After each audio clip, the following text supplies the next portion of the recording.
Jon has been on the road with the team. I'm very interested to hear what he picked up during his journeys. Fascinating time, frustrating time for the franchise. I also want to hear just what he thinks about Randle's play lately, Mike Conley's play, the rotation, Dillingham, DiVincenzo's injury. We have a lot to get to today here on the Jon Krawczynski Show. He's Jon Krawczynski from The Athletic. I'm Jim Suhan from the Star Tribune and TalkNorth.com. This is TalkNorth.com. Best way to listen to this or any of our many great sports shows at TalkNorth.com. Please subscribe to your favorite podcast app. It's free. It's the easiest way to listen. We're coming to you from the Aquarius Home Services Studios. I want to thank our many sponsors, including Princeton's Liquors, TSR Injury Law, True Vision Institute, Shepherd Goods, and Lamb Chops clothing line. So, Jon, let's get right to it. What was the highlight or the most revealing aspect of your time with the team this week? Yeah, I mean, I just think it was like a reinforcing of this conundrum that this team has been in all season long, where I do not think that they are very far off from turning a little bit of a corner, from putting some wins together, maybe stacking some W's and getting up a little further in the standings. But yet they are still maddeningly terrible late in games. And until they resolve that issue, it's going to be nail biter after nail biter, kind of for as long as they keep operating like this. And so ultimately the big takeaway is, not a grand proclamation, but they right now are just a mediocre team, because that's what mediocre teams do. They stay in games and they lose a lot of close games. And that's kind of what the Wolves are doing right now. They're sort of languishing in this middle ground and need to kind of find the connective tissue to kind of get past these late game difficulties that they've been having. We'll have some interesting announcements about TalkNorth.com and some cool live shows coming up. We also want to welcome one of our biggest news sponsors, Giggly THC Beverages. Giggly is a presenting sponsor of this show, and we'll tell you more about their products later. I'm really looking forward to working with them. And, of course, they're going to be helping us as we start to launch some new shows and some live shows. Big times for TalkNorth.com. And thanks to Jon for all the work he's done on our behalf. The question I keep getting asked is, are they going to trade Julius Randle? And I used to tell them that's crazy. What they need is more continuity, not more change. Is there any chance of that even being on the radar? I mean, I would say right now, the deadline is a couple of weeks away. There's a chance that they could move him. There's two things that are really factoring into or complicating this kind of scenario, let's say. Number one is, and this cannot be understated or overstated, I should say, is like Julius Randle has been playing better and better of late. And I see all of the discourse online. I certainly understand that, hey, Karl Anthony Towns is an all-star starter for the New York Knicks and is crushing it over there. And so that looks worse when you juxtapose the two of them together. But Randle has actually quietly been pretty darn good for them of late. He is a different kind of a player. The eye test when you watch him does not often kind of measure up to the numbers, which what the numbers say is that when he is on the court, the Wolves are win Julius Randle's minutes. When Anthony Edwards is on the court with Julius Randle, Anthony Edwards' shooting percentages are all dramatically higher than when Ant is on the court without Julius Randle. We saw late in the game against Dallas, Julius Randle make a couple of very good defensive plays in the post that Rudy Gobert, frankly, cannot make right now. And so from that aspect of it, Randle has not been nearly the problem that Wolves fans want to make him out to be right now. Do I think he's a perfect fit? No. Is there a case to be made for him to either move to the bench or be traded so Naz Reid can start? Yeah, I would be open to that idea. But the idea that trading Julius Randle just to do addition by subtraction that would help this team immediately, I don't think is the case. So you have that, number one.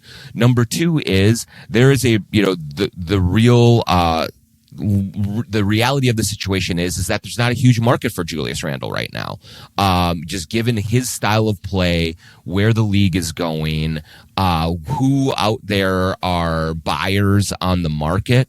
I'm not seeing a just very easy to identify partner that makes sense to make a Julius Randle trade at this moment. And I do not think it would be a good idea for the Timberwolves to attach assets to Randle to dump him. I just don't think that is a smart allocation of resources. And so for all of those reasons, I would say I think it is much less likely that Julius Randle is traded at the deadline than it is likely. Could it happen? It could happen. I think Tim Connolly is making calls and having conversations about a bunch of different players and kind of combing the market to see what's out there. But as far as I know right now, there's nothing on the table for Julius Randle. What interests me is that it looks like Julius Randle, who was blamed early in the season for dominating the ball and maybe looking for a shot too much, he might have gone too far the other way. He looks like he's just trying to play point forward now. Yeah, and I actually think, Jim, that it's probably the right thing for him to do right now. Mm-hmm. We were talking to Chris Finch in Memphis, I believe it was. No, it was in Dallas.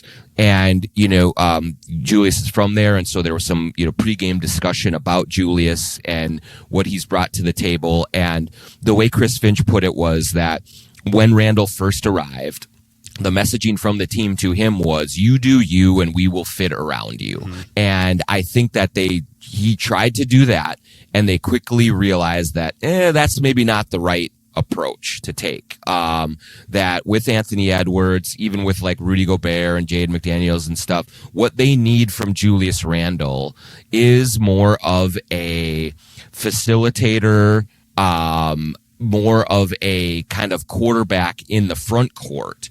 And so what they have kind of come to realize over the last couple of weeks here now is that the most dangerous that Julius Randle can be for this team offensively is when either he's in the post and drawing doubles or he has the ball on the perimeter and he drives into the lane and he kicks out to open shooters. He is very good at that and he generates really good offense with that approach. If you just look at some of his numbers, he had 7 assists against Memphis. He had 9 assists against Cleveland. He had 8 assists against Memphis in the other game. Like, he is having some really big assist nights. And for a team that has had a real problem of kind of carving out an offensive identity and getting to some sort of mixture that makes them more than just an average or below average offense, I think that's the pathway forward to it. Now, Randle himself says that, we talked to him in Dallas and he said that, yes, it's been difficult for him to find the groove that way. It is not what he did in New York. New York, he was a volume scorer. They needed him to be like the number one scorer. And so this has been a transitional period for him as well.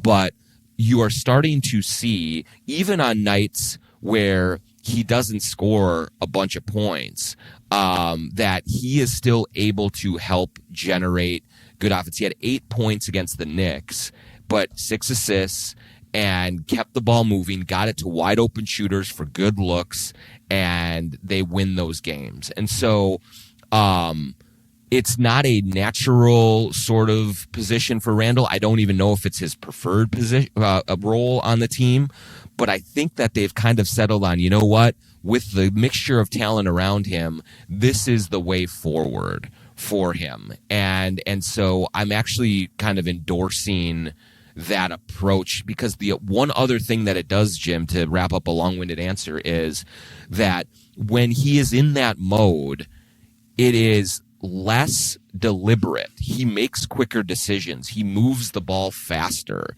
When he is trying to probe and score and look for his own shot, that's when it feels like things really bog down, and it's a lot of dribbling, it's a lot of pump faking, it's a lot of hesitation, and everyone stands around and watches. But Randle, as passer first, actually kind of gets things moving a little bit more, and I like that element added to his game. It's fascinating because I think they got him because they wanted another I can go score kind of player, and now they end up with another pass first player. Yeah, it is. Yep. It's like, it's kind of indicative of, the search for any kind of answers offensively that have been happening all year. I think that they did have a certain belief when Randle arrived that, hey, actually this offense will be better than it was when Cat was here, because Randle is just more of a bully ball, go get a bucket type of a player, and he's been that from time to time here, but when he tries to take on that role, it still slows everything down. And so if he turns into this sort of much more of a kind of combo forward, or pass and score and move it around, maybe that's the antidote for it, but it certainly is not what they expected on the front end of it, and it's been a long sort of journey to get to this point where they have this role for him, and they're trying that out for a little while. So was this a gross miscalculation? What went wrong here with the evaluation of how he would fit in? Yeah, I mean, I here's what I'll say. I do think that at this stage of everything, what we can say is that there was, in my estimation, an underestimation of what Cat did for this offense. If you juxtapose, and if you want to put Julius Randle's stats this year in this offense up against Karl Anthony Towns' stats last year in this offense, they're not all that far off from each other. So while people look at what Cat is doing in New York, what we have to understand is that he is playing an entirely different role there. He is a center. He is one of two scorers with Jalen Brunson, and there's just basically the Knicks have said, we're going to sacrifice defense for high octane offense. And so that's why you look at Cat and he's 25 and 13 and just like putting up huge numbers on a nightly basis, and he's an all-star starter. You're saying, well, he did that here. Well, he didn't do that here last season because he was playing next to Rudy Gobert, because this was a defensive first team, and his general overall numbers were much more muted from what they were when he was a center with the Timberwolves. But so I think that there was a belief like, hey, Cat is averaging whatever it was last year, was like 21 and 11. Julius can come in and do something similar to that. And he has, but what Cat brought to this offense was somebody who really knew how to maximize Rudy Gobert, someone who was actually pretty selfless in the way that he kind of did little things to keep the offense moving. And then he was also just really good in the locker room in terms of chemistry, in terms of vibes, in terms of all of those things. And I think that the Timberwolves sort of looked at that and said, you know what? Cat's been really good for us for a long time. We really do appreciate it, but that is replaceable. And so they looked at Randle's numbers in New York, and they were great, and he was an all-star, and was 24 and 12, and you can just kind of plug him into that cat role, and it'll be just hit the ground running. It has not been at all, and so. I think they thought that it would be a smoother transition to Julius Randle, and they thought that, you know what, Cat's been really good for us, but we can move forward without him, and that just has not been the case so far this year. A lot more to get to, including fascinating all-star voting. I want to thank one of our newer sponsors here at the Jon Krawczynski Show, Royal Credit Union. Save smarter and grow your funds faster with a certificate from Royal Credit Union. Royal's 4.25% 9-month certificate has no minimum opening balance and a locked-in rate for a guaranteed return at maturity. Open a 4.25% APY 9-month certificate at any Royal office or online at rcu.org/certificate saver. Early withdrawal penalties could reduce earnings and principal. APY accurate as of 12/5/24, insured by NCUA. We'd also like to hear from John about Princeton's Liquors. Princeton's Liquors in Maple Grove. I've been telling you about Bill Princeton, the Princeton family, for months and months now. They've been a valued contributor to this show, but really a valued member of the Twin Cities community. We love local businesses here at the Jon Krawczynski Show and at Talk North. And you go into Princeton's Liquors just like you could have gone into Princeton's Liquors 10 years ago, 30 years ago, 50 years ago, and you can get great selection of wine and spirits for holiday parties, for gatherings, for business, for pleasure, whatever you need. Princeton's Liquors has you covered. Their specialties are bourbon and craft beer, all sorts of different selections of both.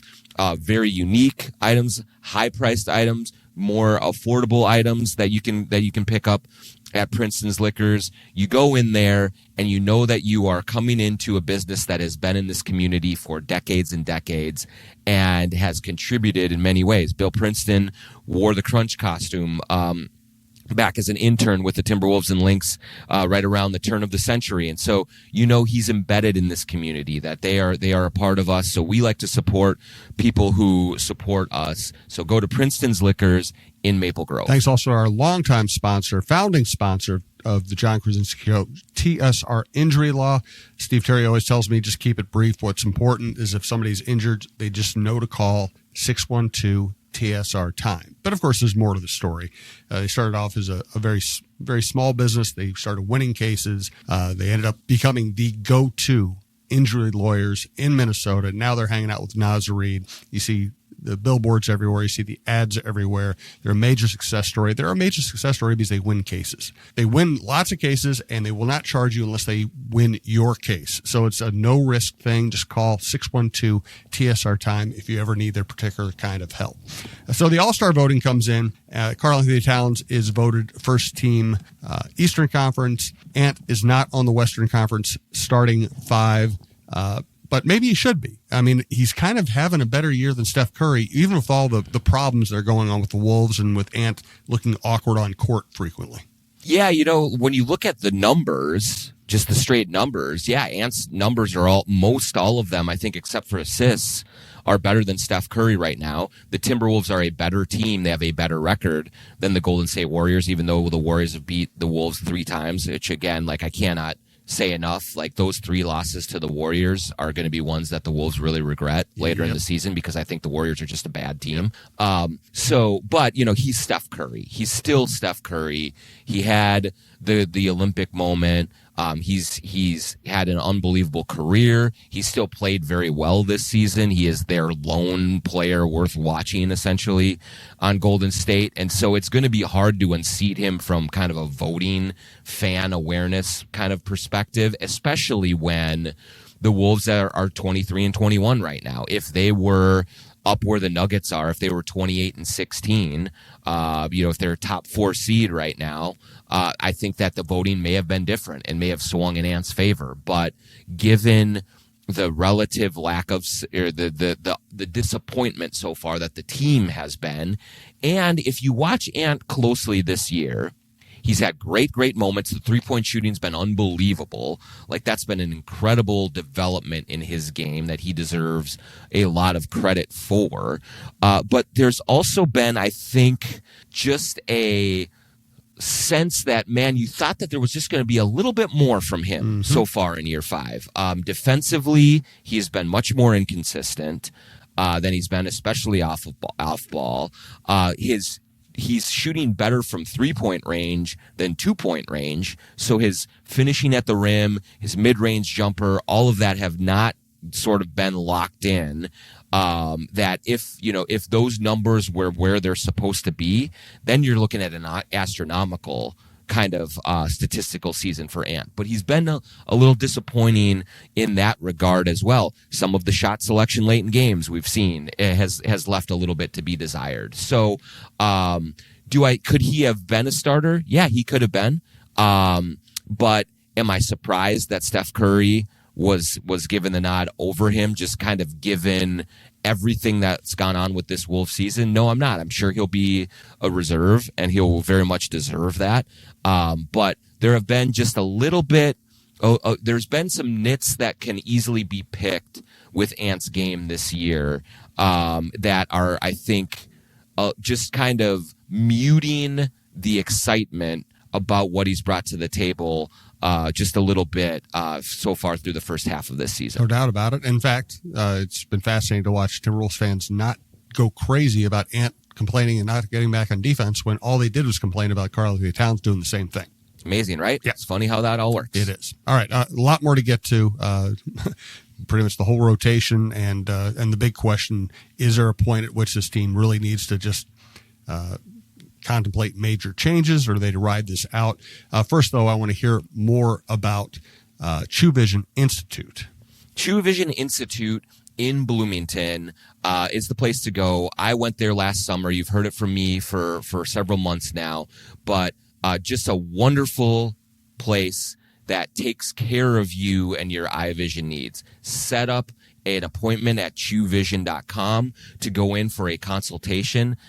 The process that they put you through is so educational. It is so in-depth. They want to make sure that they get you to the right vision correction options for you. I had LASIK surgery in last summer, and it has changed my life. Just for instance, I was on the road this week in Memphis and Dallas, and it's a very, very little thing, but those who have contacts and eyeglasses can relate. I was in the hotel. I went into the shower, taking a shower, and they have those little bottles of conditioner and shampoo. You're not wearing your glasses. You're trying to hold the bottle like a half an inch from your face to see, is this a conditioner? Is this a shampoo? I didn't have to do that because I had LASIK surgery. I was able to just read everything nice and easily, no hassle there. One of those very, very little things in your life, but when you don't have to do it, it just makes it so much easier and so much more convenient. So if you go to truevision.com, set up your consultation, go in, tell them the Jon Krawczynski Show sent you, but mostly just do it for yourself because it will make everything in your life so much easier when you get LASIK at truevision.com. No doubt about it. Also, want to hear about Shepherd Goods and Lamb Chops clothing line. JONK20 is the promo code for sglambchops.com.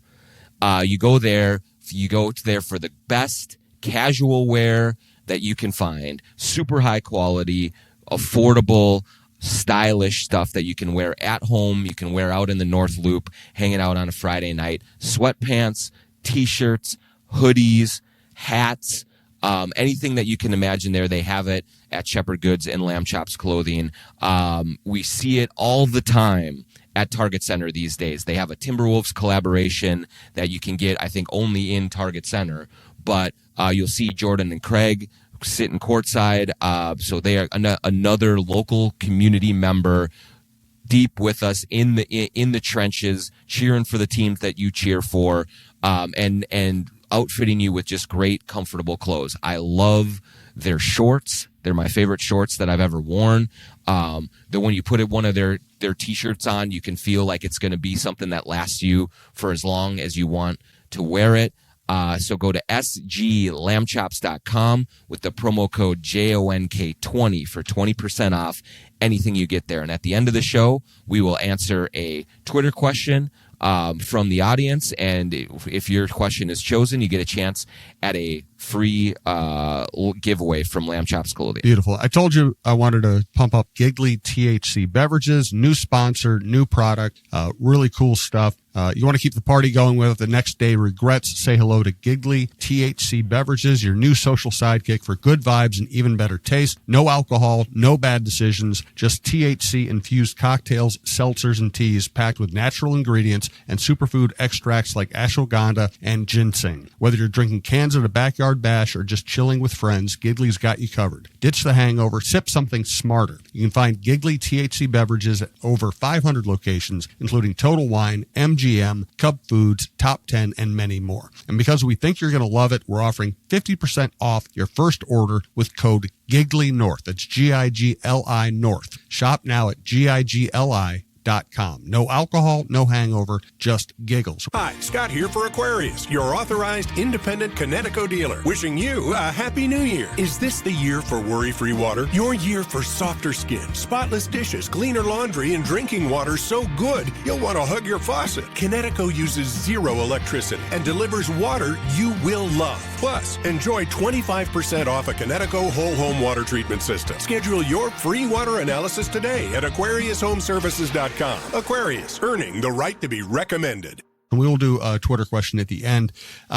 What's the mood of the team, John? You've been around them. Is the mood that, things are bad and we got to fix something? Or is it, let's ride it out and we're going to figure it out? Yeah, it's been surprising to me, Jim, sort of the way that this group has weathered the storm so far. I think that the expectations that have been put on this team by virtue of their achievements last season, with all of the excitement coming into the year, I think it has weighed on a lot of the organization. I think it's weighed on Chris Finch. I think it's weighed on the front office. I think it's weighed on the business side of things. I think that they all feel that angst that is happening. I think the players to a degree do, but for a large part of it, it seems like they are taking things more in stride. I think that in the first season with Rudy Gobert, when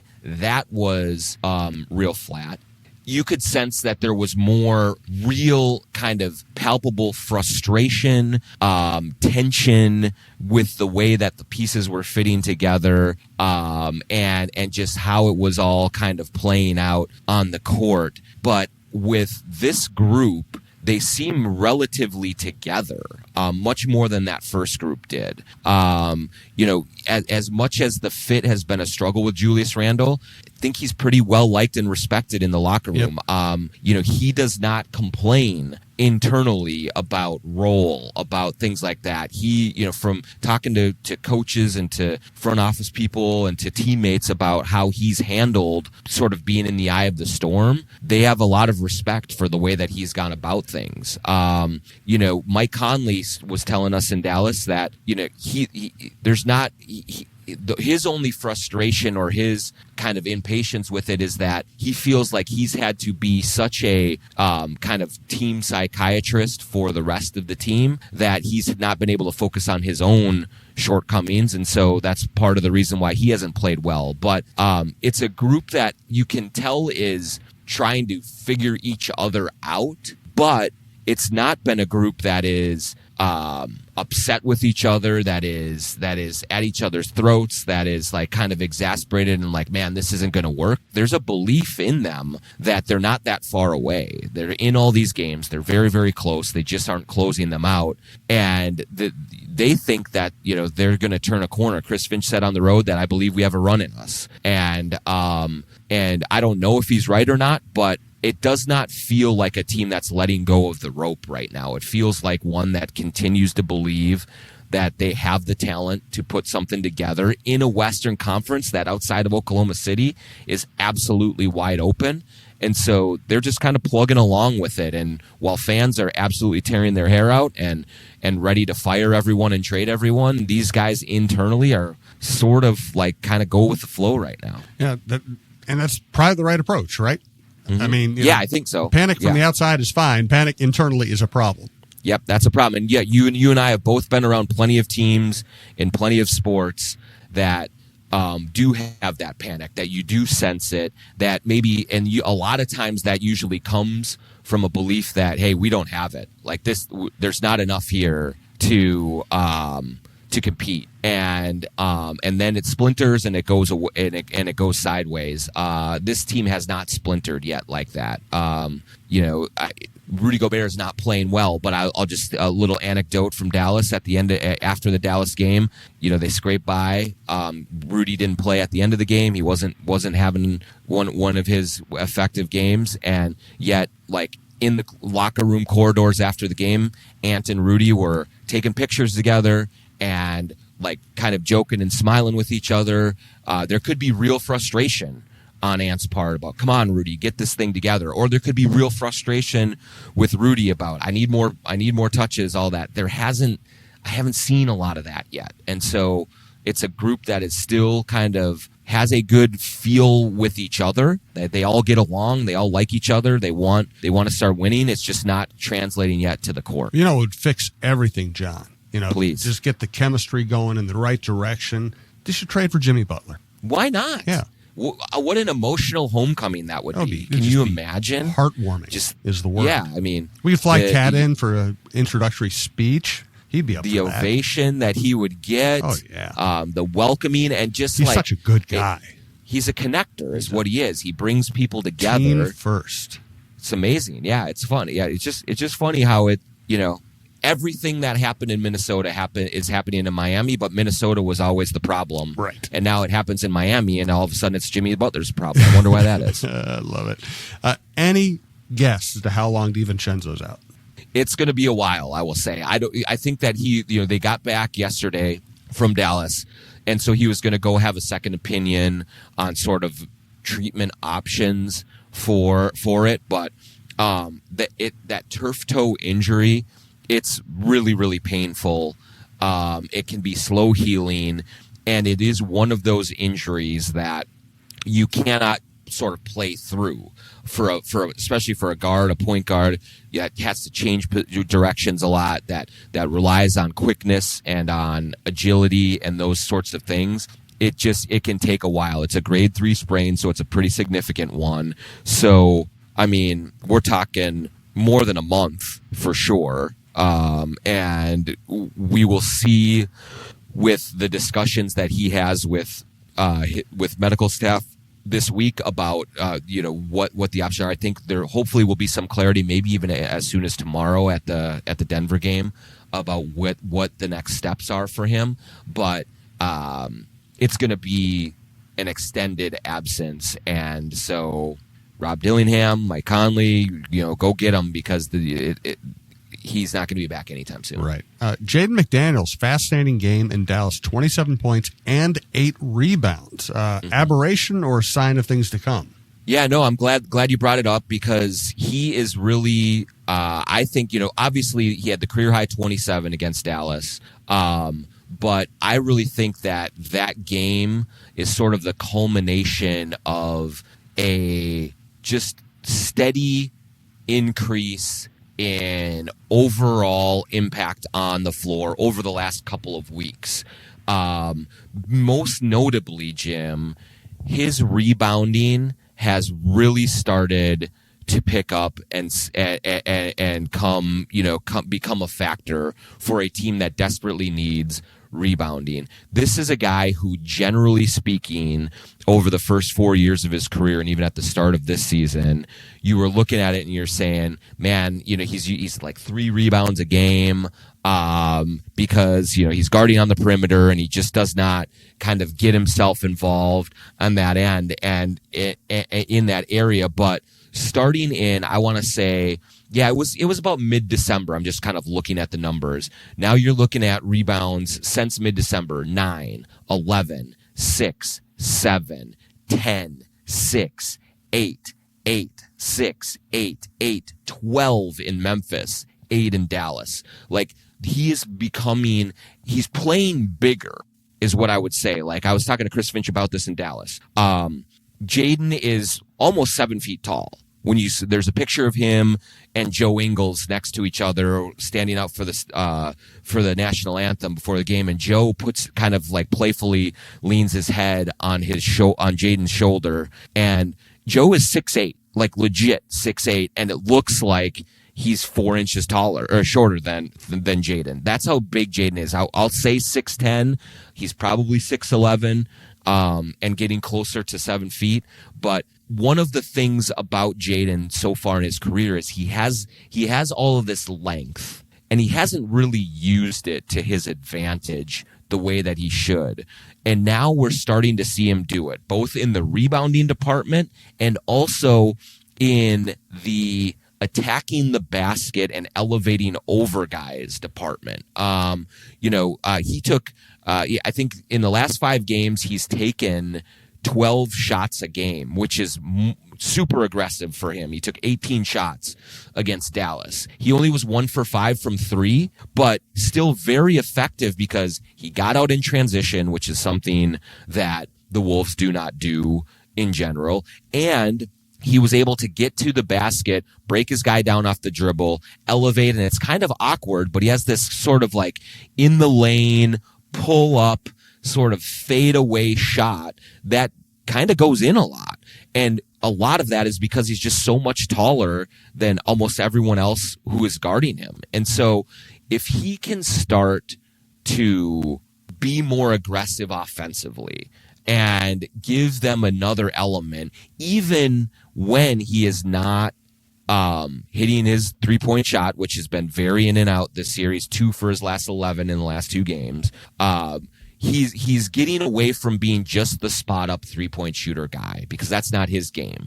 And he is getting on the move. He's cutting to the basket. He's doing things. And so I do think that we have seen a much more effective on both ends Jaden McDaniels over the last couple of weeks. And is he going to do 27 and 8 every night? No. But I think if they can get him to a point where he is 15 points, 6.5 to 7 rebounds, and playing really good defense, that's a huge win for them, and that would help their offense a great, great deal. No doubt. All right, let's get to the Twitter question once again.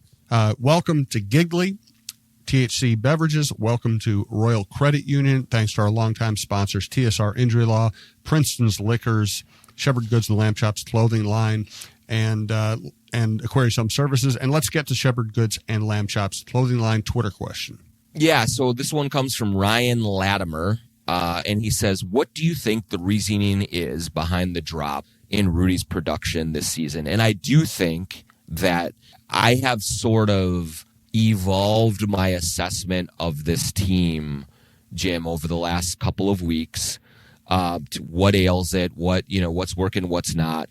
And I do think that Rudy Gobert's regression is one of the biggest reasons that this team is stuck where it's at right now. I think there are a lot of reasons for it. Including it might be age. Rudy might be slowing down a little bit that way.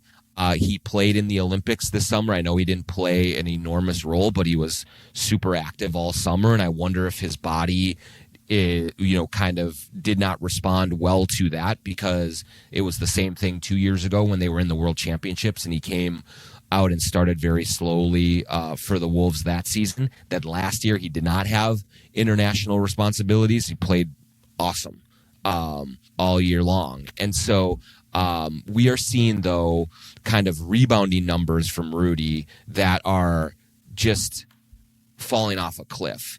I think he has the lowest defensive rebounding percentage of his career. His 10.2 rebounds per game are the lowest since his second season in the league. And the reality of it is that if the Timberwolves want to be competitive in this Western Conference, they have to be very good defensively, and that means they have to have Rudy Gobert grabbing rebounds and closing possessions, and he's just not doing it. And when he is not doing that, his offense has regressed to a great degree as well this year. He's not catching I know he's never been a great catcher of the ball, but this year he looks to be even more hampered in that area.